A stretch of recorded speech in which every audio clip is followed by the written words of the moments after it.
This review was made possible by the good people at Reset Games. If you want to buy or sell new or used video games, click the link in the annotation in the corner, or click the link in the video description.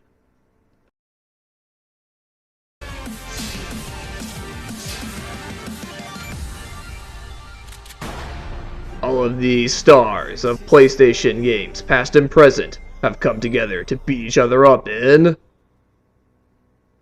PlayStation All-Stars Battle Royale. I'm ThePastaKing, and I'll be reviewing SuperBot Entertainment's foray into the crossover fighting game genre. First off, I'm going to cover the single player, and a lot of fighting games are noticeably lacking in that regard these days. This game is no exception, but it isn't horrible. First off, the arcade mode, which is basically the story mode. There isn't really a huge plot to the game, it's just something mysterious is gathering the fighters together, and insert character here has insert motivation here of going to this gathering.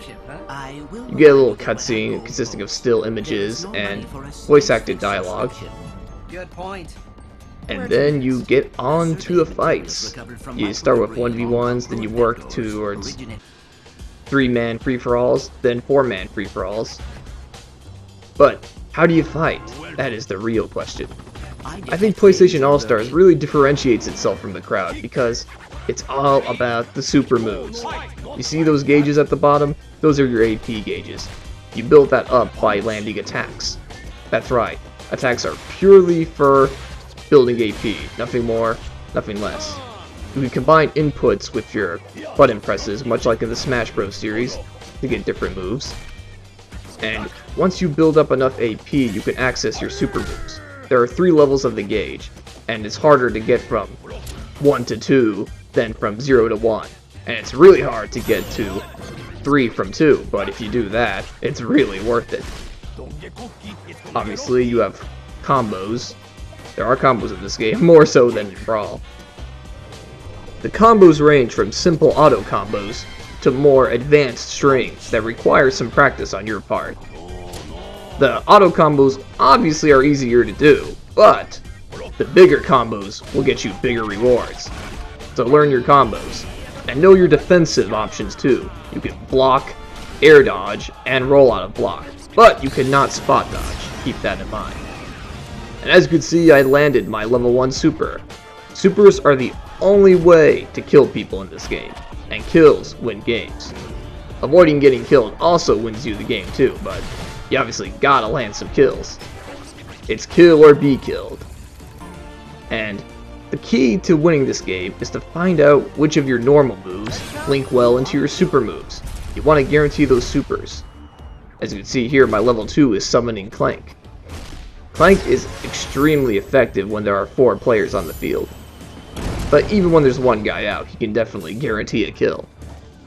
And that's the whole point of the game. Higher level supers guarantee more kills, but they cost way more meters, so some players take the let's use a bunch of level 1s approach, while other players take a save until level 3 or 2 approach. Either way, you gotta find out what works for you. And whoever gets the kill, gets the kill. Whoever wins the game, wins the game. It's all about preference, and knowing what your character can do. Now, if you win a match, yeah, as you can see, you can win by timeout. If you win a match, you gain points for your character, ranking points, which allow you to unlock different things for your character, like costumes. I detect danger. And here we obviously have the Metropolis stage. Notice Captain Quark posing in the background. Now here, things get a little more dicey, like I said. Another player has been introduced into the ring. And quite personally, I think PlayStation All-Stars is at its best with 4 players. Because 1v1s can get a little too repetitive, especially because, oh, there's only 3 ways to die, and 3 ways you can kill your opponent. With more people in the ring, you get more interesting opportunities for setups. It's a whole lot more fun that way. By the way, the stage design in this game is really nice. There's a lot of nice little personal touches. And if you noticed in the last stage, there's always a crossover when it gets to a midway point in the match. Usually this crossover features a feature from a different franchise taking over the stage. Like in the Dojo stage, which is from Parappa the Rapper, that giant robot from Killzone starts invading the city. Now in this stage, here it comes. Whoa! It's the Hydra from God of War. And Captain Quark got a nasty surprise, but he'll be back for revenge later. Now, one thing about stage hazards in this game. Stage hazards typically cause you to lose AP, or you get stunned, making you easy bait for a super. And you see, Captain Quark got eaten, but he eventually fights his way out and really defeats the Hydra. Of course, I cut that off by activating my level 3. I got my spaceship, and now the enemies are pretty much easy pickings. You can definitely get more than 3 kills this way. Ah, I could have got a second kill on Sweet Tooth. Now the stages continue to get pretty crazy. This is obviously the Little Big Planet stage, Dreamscape, and the feature that's upcoming is something that should make Shadow Mario 41 smile. Just watch. Eventually, the stage morphs into a trivia game show called Buzz. And watch what happens when the first question comes up. Yeah, there you go. You see, a trivia question pops up, and a certain platform in the stage corresponds to an answer. You have to stay on that platform and hope you got the right answer. In this case, I did not know the right answer. So my reward is a delicious pie to the face. I lose some AP, and the players who get the question right gain some AP. So that's a really interesting stage gimmick. Now, eventually, your character will fight his rival. And yes, it's the same person they're fighting in the intro. What was that?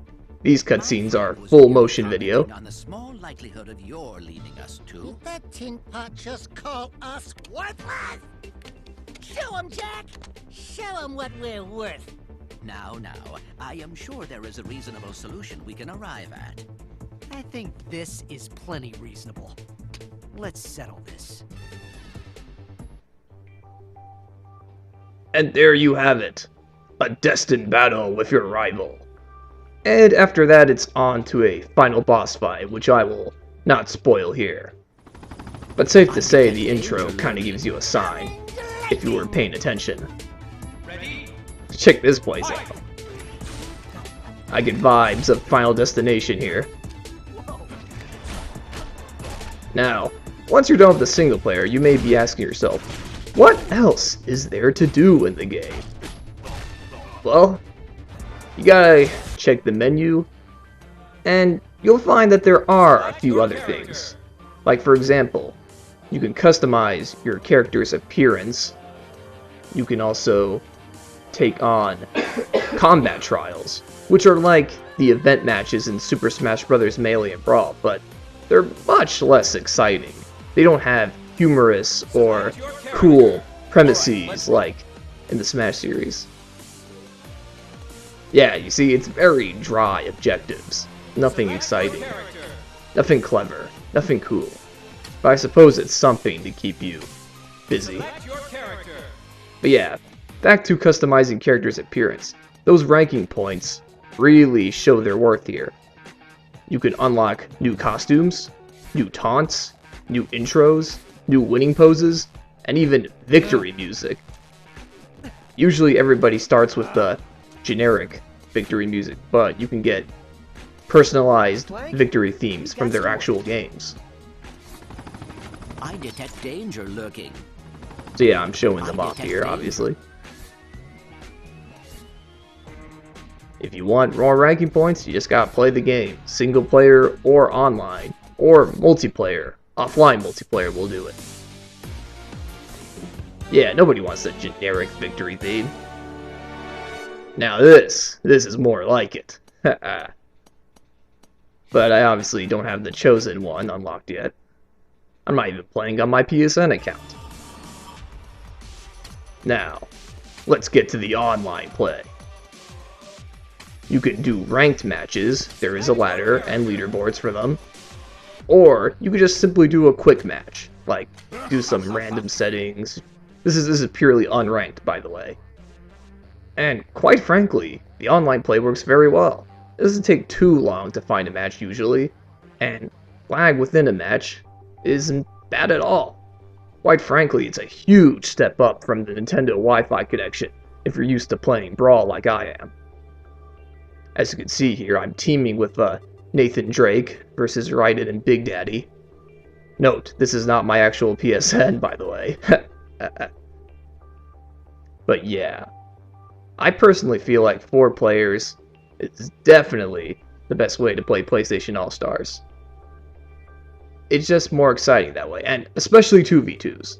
I think 2v2s really jack the fun factor and the skill factor up, because you have to come up with amusing team setups to land your supers, and you have to cover your teammate while they're doing a super, because they're usually left vulnerable for pickings by an enemy super.